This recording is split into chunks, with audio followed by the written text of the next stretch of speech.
చిన్నప్పుడు చేయి పట్టుకుని నేనున్నానని ధైర్యం ఇచ్చారు. ఇప్పుడు అదే కూతురు కష్టమని వస్తే అవమానంగా చూస్తున్నారు.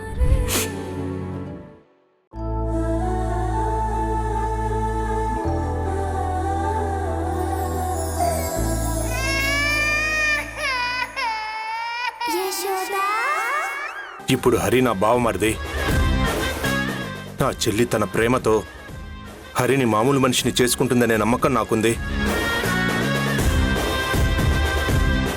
ఆ ఊర్మిళతో ఎలా అయినా పోరాడి గెలిచి యశోద హరిలు ఎప్పటికైనా ఒకటవుతారు. ఇంకెప్పుడు హరి చావు గురించి కానీ యశోద గురించి కానీ మీరు నా దగ్గర మాట్లాడకపోతే మంచిది.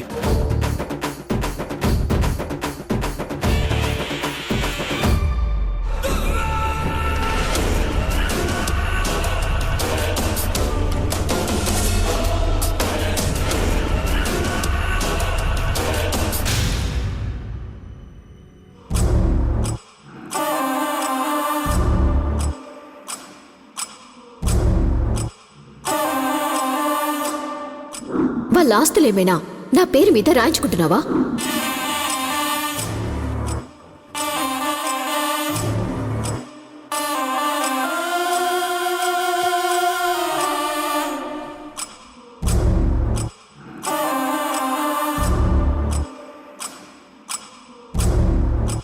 అమ్మా, నేను నీతో ఒక 5 minutes మాట్లాడాలి.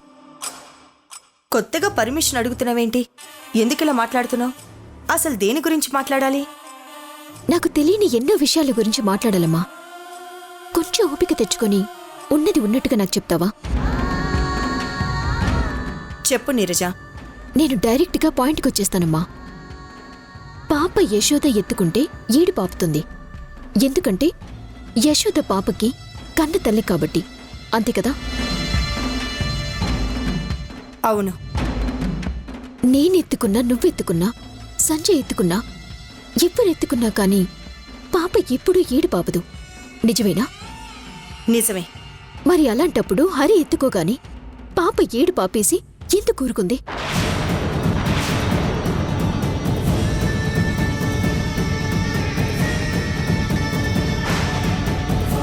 ఇదేంటి ఈ పాయింట్ పట్టుకుని ప్రశ్నిస్తుంది?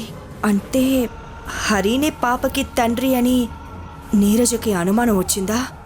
చెప్పమ్మా, పాపని హరి ఎత్తుకుంటే పాప ఎందుకు ఈడు పాపింది? అంటే పాపకి తండ్రి హరినా?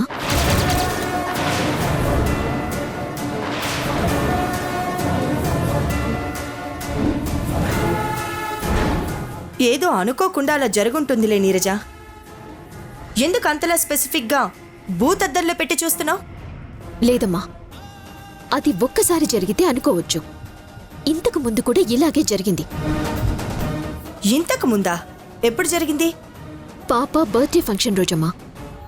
ఆ రోజు పాప ఏడుస్తుంటే హరి ఎత్తుకోగానే పాప ఏడు పాపింది.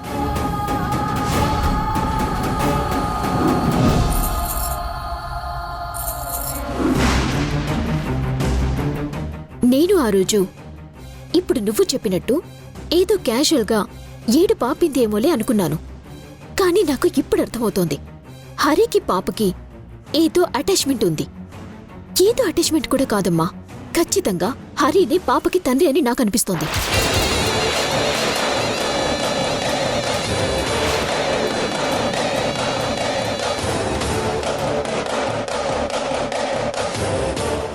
ఎందుకంటే అందరి ముందు యశోద తను ప్రేమించుకుంటున్నామని హరి తేల్చి చెప్పాడు. తన మెడలో అతి త్వరలో తాళి కట్టి మా అమ్మకి కోడలుగా తీసుకుని వెళ్తానని ఆ రోజే చెప్పాడు.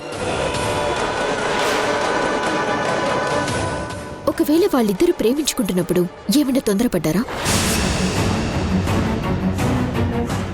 వాళ్ళకి పుట్టిన పాపనే నువ్వు నాకు తీసుకునొచ్చిచ్చావా?